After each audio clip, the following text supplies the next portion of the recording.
Cooperative sector में ये society ऐसी है कि यहाँ सिर्फ हम लोग नहीं रहते, हमारा पूरा परिवार रहता है, हमारी पूरी फैमिली रहती है। हम लोग अगर कोऑपरेटिव बैंक में सर्विस करते हैं तो 8 घंटे के लिए हम सर्विस करेंगे, बराबर है। बैंक में हमारा कुछ काम है तो 1 घंटे के लिए 2 घंटे के लिए हम बैंक में जाके हमारा काम निपटा के बाहर निकल सकते हैं।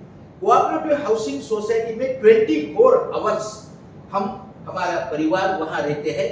वहां के वातावरण का परिणाम, वहां का कामकाज कैसे चलता है, वहां का एडमिनिस्ट्रेशन कैसे चल रहा है, वहां का मैनेजमेंट कैसे चल रहा है, किस टाइप में चलना चाहिए, कैसे टाइप में होना चाहिए, कौन क्या कामकाज करना चाहिए, किसके राइट्स क्या है, किसकी ड्यूटी क्या है, किसकी रिस्पॉन्सिबिलिटी क्या है, इसके बारे में पूरी जानकारी ये बायलॉज में ही आपको मिलेगी।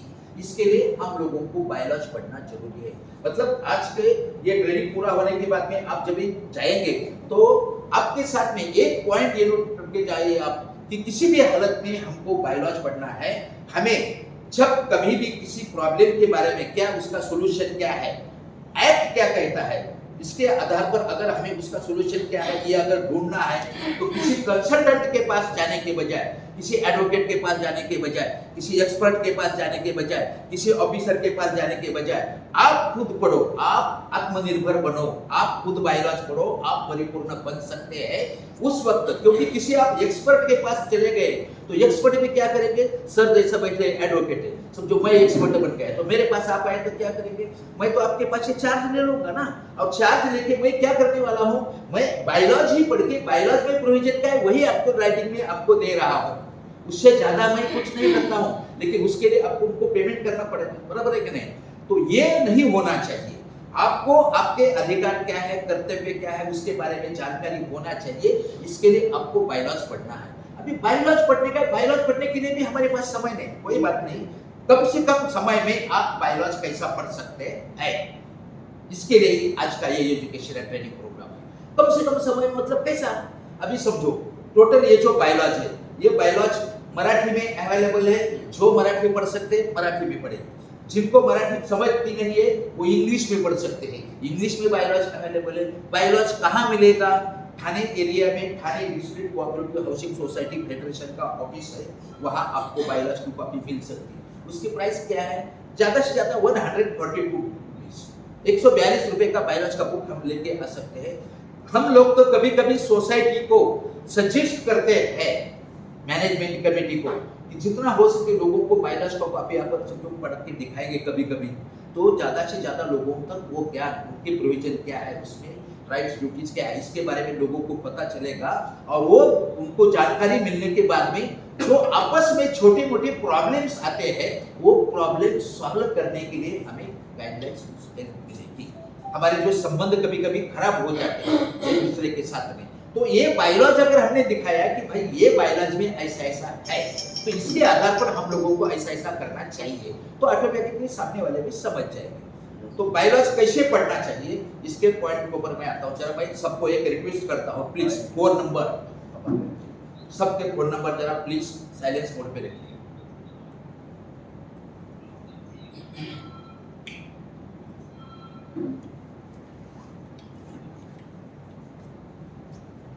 अपने पर ठेवा। तो बायलॉज कैसे पढ़ सकते हैं, कम से कम, बराबर है।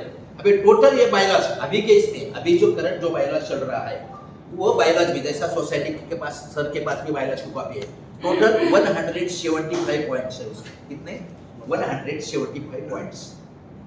अभी 175 पॉइंट्स वो जो उसके जितने पेजेस है उसमें से हम अगर कुछ सवाल का जवाब ढूंढना चाहते हैं तो कहाँ ढूंढेंगे।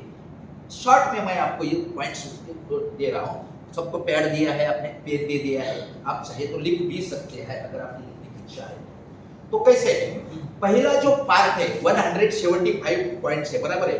तो 175 पॉइंट्स में से फर्स्ट पार्ट बनाया है हमने, बेसिक नॉलेज, बेसिक जानकारी, प्राथमिक माहिती। बायलॉज नंबर 1 to 6 देखिए, first part bylaws number 1 to 6। अभी ये बायलॉज नंबर 1 to 6 में क्या है, बायलॉज नंबर 1 to 6 में ये है कि जैसा हमारे सोसाइटी का नाम क्या है, ब्रजग्रीन। ये ब्रजग्रीन नाम किसने ये किया, हम लोगों ने प्रपोजल सबमिट किया था रजिस्टर ऑफिस में। उस वक्त 2-3 नाम हम लोगों ने दिए थे, first preference, second preference, third preference, ऐसे कुछ नाम आपने दिए होंगे, प्रपोजल में ऐसा रहता है। डेप्यूट रजिस्ट्रार की तरफ से वो एक नाम आपको फाइनल करके मिला, फाइनल करने के बाद में उसका रजिस्ट्रेशन सर्टिफिकेट मिला। रजिस्ट्रेशन सर्टिफिकेट आपका किसके नाम से आया? ब्रजग्रीन के नाम से। सर्टिफिकेट तो हम लोग साथ में लेके हमेशा नहीं घूम सकते, उसके साथ में आपको बायलॉज की कॉपी दी जाती है। बायलॉज की कॉपी के ऊपर बायलॉज नंबर 1 की सोसाइटी के नेम क्या है इसके बारे में सब आपको ये मिलेगा कि ब्रजग्रीन सोसाइटी का ये बायलॉज है। मतलब आपका बायलॉज अधिकृत बायलॉज है, तो आपके सोसाइटी का बायलॉज अगर आप देखेंगे तो उसमें ब्रजग्रीन नाम लिखा रहेगा, बराबर है। तो फर्स्ट नंबर पे वो नाम के बारे में ये रहता है। सेकंड नंबर के बारे में क्या रहता है? बायलॉज नंबर सेकंड में सोसाइटी का रजिस्टर्ड एड्रेस क्या है। हमारी सोसाइटी है ये, लेकिन रजिस्टर्ड एड्रेस क्या है? तो रजिस्टर्ड एड्रेस की जानकारी आपको मतलब बायलॉज नंबर 2 से आपको मिलेगी, बराबर है।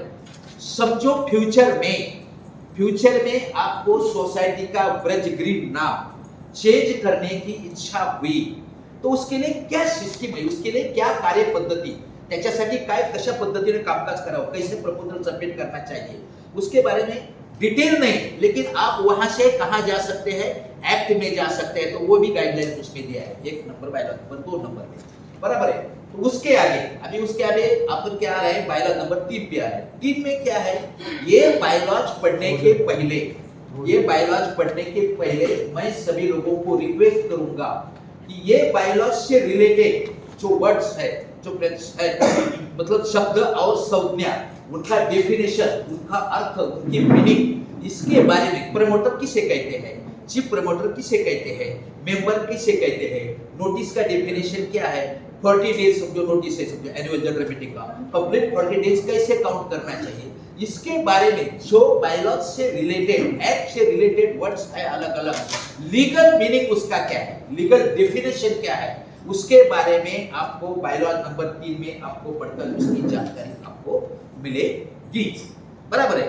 अभी बायलॉज नंबर 4 में क्या है? बायलॉज नंबर 4 हमारे सोसाइटी का एरिया ऑफ ऑपरेशन, हमारे सोसाइटी का कार्य क्षेत्र क्या है। अभी समझो कभी कभी क्या होता है कि हमारा सोसाइटी थाना में है, तो थाना कार्य क्षेत्र नहीं है, हमारा एरिया का मतलब सोसाइटी का कुछ सिटी सर्वे नंबर रहेगा, गट नंबर रहेगा, तो वो एरिया उसमें इतना रहेगा, तो उसका ही वो एरिया का वो उसमें रहता है, तो हमारा एरिया ऑफ ऑपरेशन कितना है, तो उतना ही है हमारा। तो ये बायलॉज नंबर 4 हमें गाइडलाइंस दे देगा, बराबर है।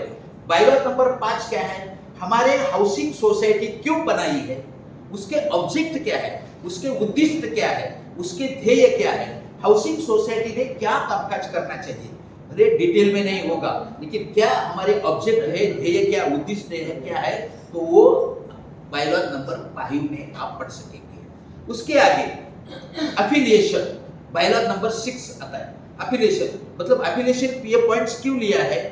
क्यों कि जब इंग्लैंड में पहली सोसाइटी बन गई, तो पहली सोसाइटी बनने के बाद में सभी लोगों को वर्ल्ड लेवल पे ऐसा लगा कि डेमोक्रेटिक सिस्टम मतलब लोकशाही संकल्पना के साथ साथ कोऑपरेटिव मूवमेंट एक ऐसी संकल्पना है कि सबकी भलाई के लिए, फॉर द मिशन फॉर मतलब ह्यूमन वेलफेयर, यासाठी म्हणजे लोगों की भलाई करने के लिए, सबकी भलाई करने के लिए, सबको न्याय, सबको जस्टिस देने के लिए सिर्फ कोऑपरेटिव मूवमेंट ही कामकाज कर सकती है।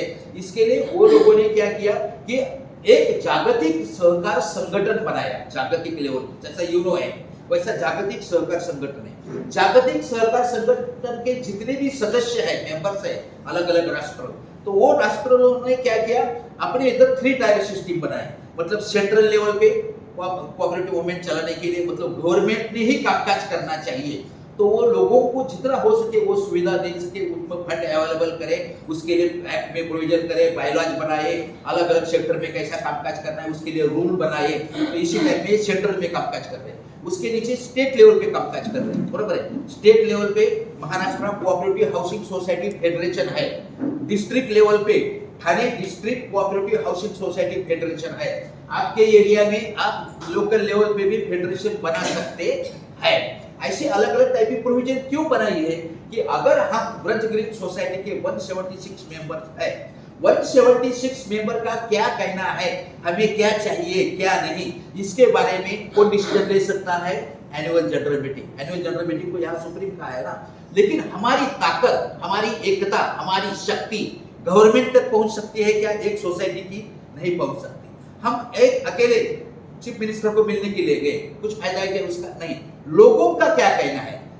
एक्ट में अगर कुछ चेंजेस करना है, बायलॉज में कुछ चेंजेस करना है, अमेंडमेंट करना है, तो उसके लिए लोगों से कुछ उनके लिए ये आना चाहिए, लोग क्या कहते हैं इसकी जानकारी वो लोगों को होना चाहिए। कानून बनाने के लिए वो लोग उधर बैठे हैं, लेकिन हम लोगों को क्या कहना है वहां तक हमारी आवाज पहुंचनी चाहिए।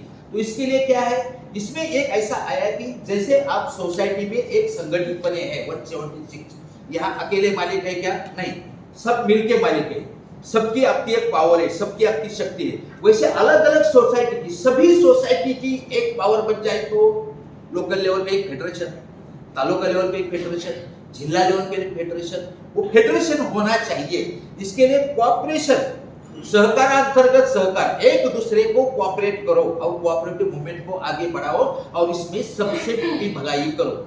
अलग अलग सेक्टर के लिए, हाउसिंग सोसाइटी के लिए हाउसिंग सोसाइटी फेडरेशन है, कोऑपरेटिव कंज्यूमर सोसाइटी के लिए कंज्यूमर सोसाइटी फेडरेशन है, क्रेडिट सोसाइटी के लिए क्रेडिट सोसाइटी फेडरेशन है, कोऑपरेटिव बैंकिंग के लिए बैंकिंग एसोसिएशन है।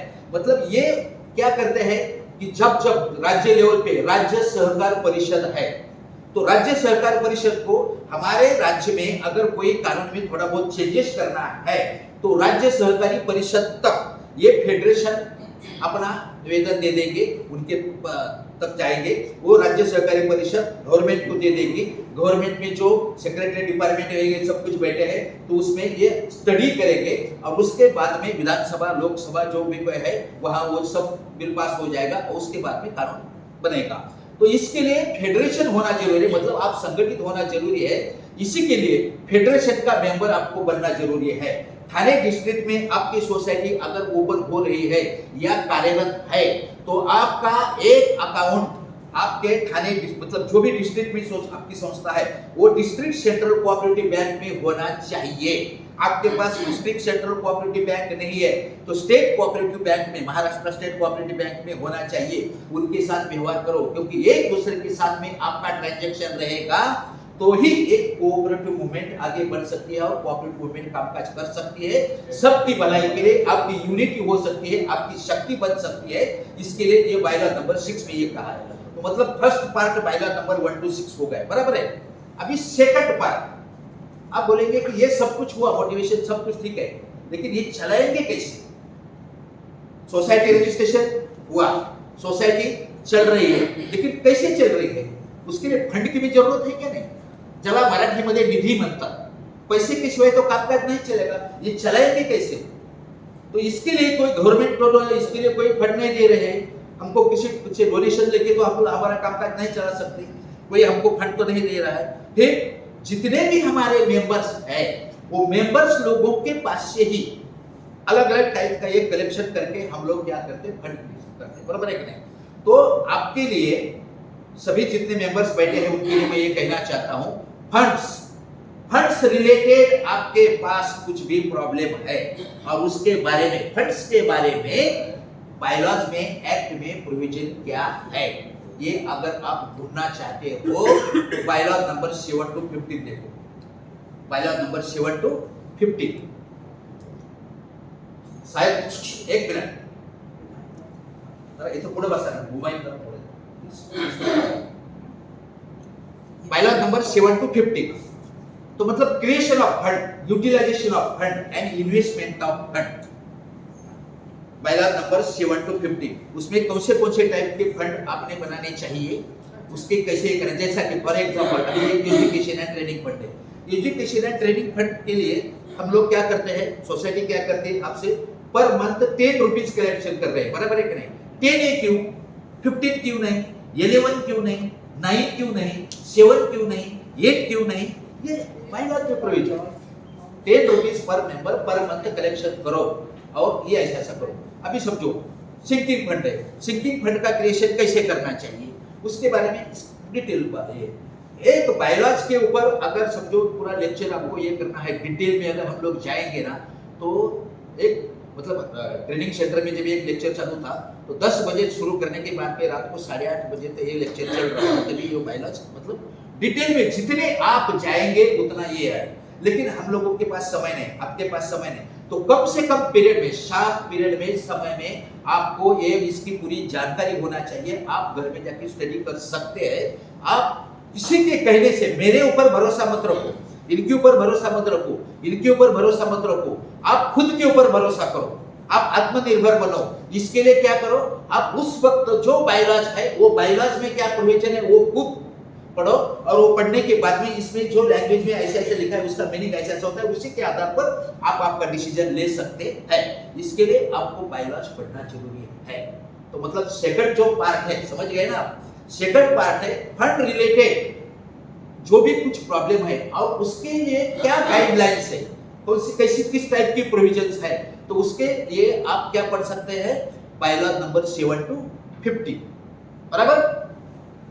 अभी ये फंड कहां से क्रिएट करते हैं हम लोग, मेंबर लोगों से कलेक्शन करके।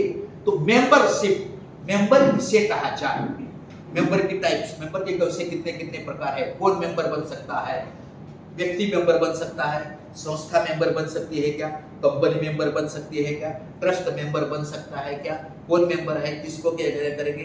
एक एग्रीमेंट में अगर 4 लोगों के नाम है तो चारों लोग मेंबर बन के ये में आके मतलब दंगा मस्ती कर सकते हैं क्या, चारों लोग मैनेजमेंट कमेटी में आ सकते हैं क्या, इसके बारे में, मेंबरशिप के बारे में, उसके लिए टर्म्स कंडीशन क्या है, उसको मेंबर बनने की प्रोसीजर क्या है। समझो, मैं आया और ग्रीन सोसाइटी में एक फ्लैट परचेस किया, फ्लैट परचेस किया कि भाई मेंबर बन गया, ऐसा नहीं है।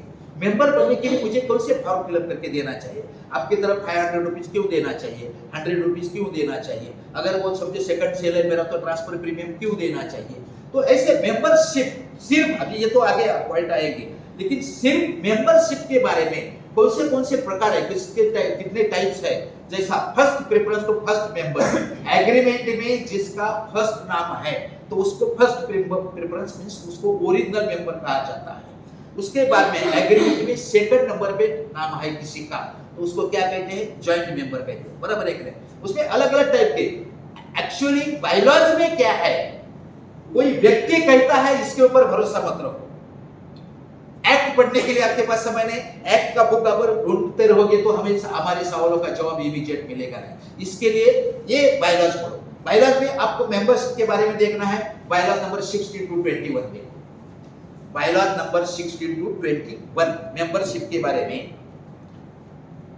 सभासदांचे प्रकार याच्याबाबत ज्यावेळेस तुम्हाला तुमचा काही प्रश्न असेल त्यावेळेस तुम्हाला बायोलॉजी नंबर 16 ते 21, बराबर है। अगर अभी इसमें भी 16 to 20 तक ये अलग टाइप के कैसे टर्म्स कंडीशन है, क्या फॉर्मेट कैसे बना के देना चाहिए, ये करना चाहिए वो, और 21 जो कहता है कि वो मैनेजमेंट कमेटी मेंबरशिप का एप्लीकेशन आने के बाद में कितने दिन में ये फाइनल करना चाहिए, उसमें मतलब ये पूरी जानकारी आपको 16 to 21 में मिलेगी। अभी इसके आगे आपस में जो मतभेद होते हैं, तो मतभेद क्यों होते हैं, एक परिवार के सदस्य हम लोग रहेंगे, एक परिवार में रहेंगे तो भी हम लोगों के आपस में तो मतभेद रहते ही है, वो एक जागृति का लक्षण है। लेकिन मेंबर्स में मतभेद होंगे, मैनेजमेंट कमेटी और मेंबर मतभेद होंगे, वो होना स्वाभाविक है, उसको हम स्वीकार के ही चलना चाहिए। लेकिन उसके लिए मेंबर्स के राइट्स क्या है और ड्यूटीज क्या है। राइट्स के बारे में मेंबर को पता लग गया, और मैनेजमेंट कमेटी को भी अगर मेंबर्स के राइट ये है तो मेंबर के साथ में हम लोगों ने कैसा ये चलकर कामकाज करना चाहिए ये उनको पता लगेगा। तो rights and duties of members, biology number 22 to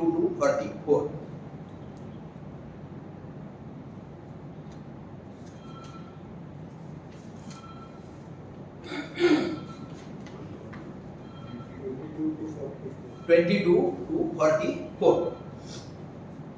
biology number 22 to 44, right. First part क्या हुआ, first part biology number 1 to 6 basically primary knowledge, funds biology number 7 to 15, funds biology number 7 to 15, membership, members के बारे में मतलब कितने कितने प्रकार है, कितने कितने टाइप से मेंबर्स के, biology number 16 to 21, biology number 16 to 21, बराबर है। राइट्स एंड ड्यूटीज, मेंबर्स के कितने अधिकार क्या है, उनकी कर्तव्य क्या है, क्योंकि अधिकार के साथ साथ में हमारा कुछ कर्तव्य है, हमारी कर्तव्य का पालन हमें करना चाहिए।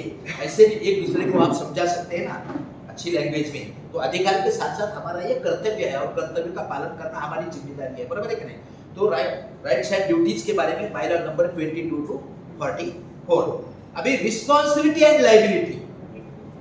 रिस्पॉन्सिबिलिटी हमारी कुछ जिम्मेदारियां भी है, अधिकार और कर्तव्य उससे ज्यादा व्यापक स्वरूप का जो मीनिंग है, अर्थ है, और जो कानून को अपेक्षित है।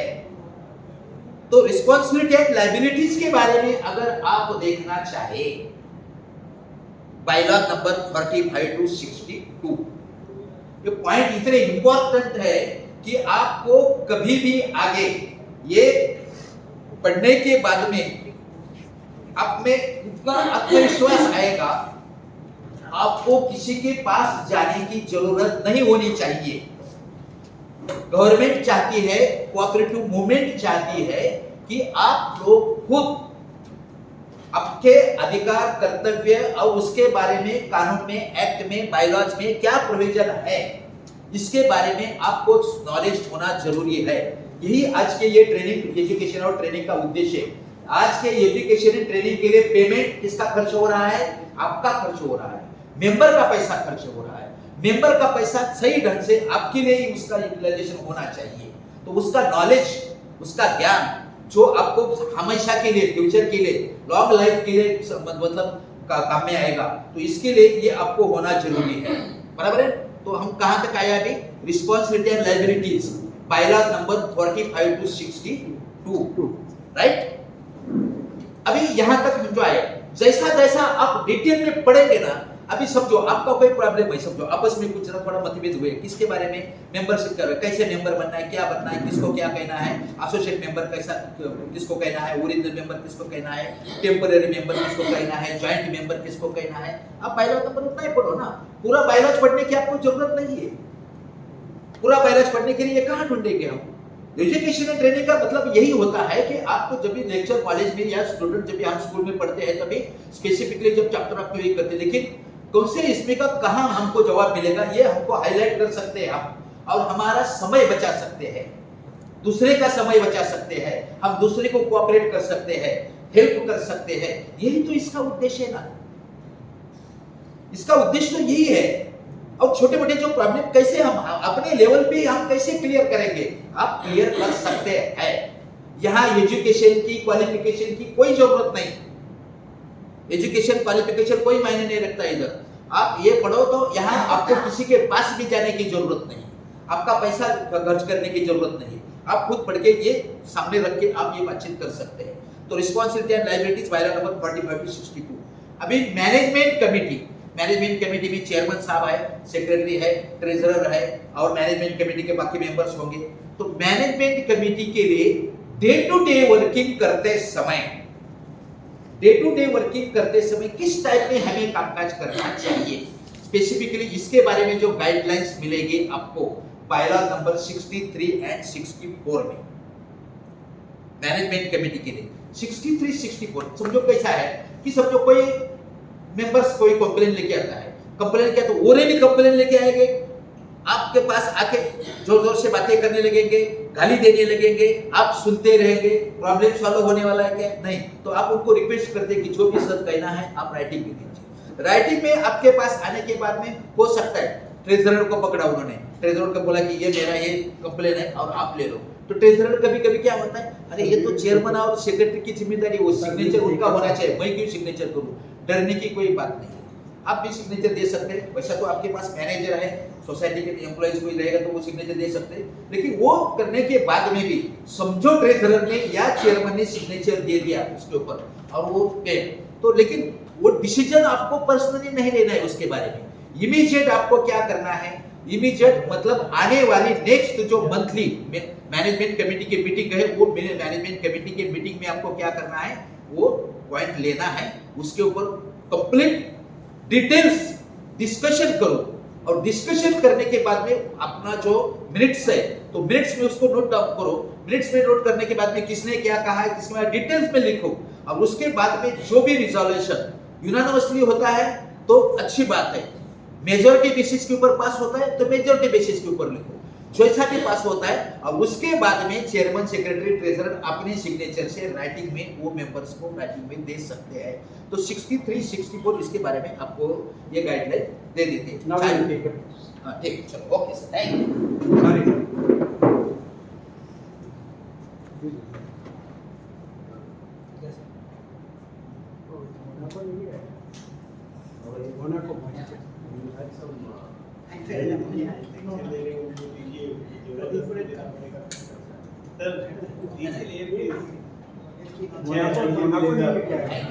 बहुत अच्छा लेक्चर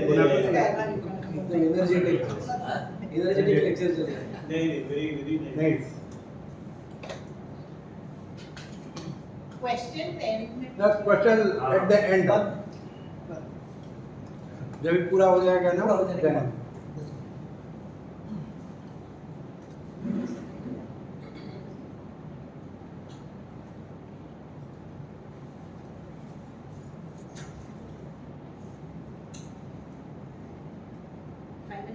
और basically you ask some questions like that where your grievances lies. right.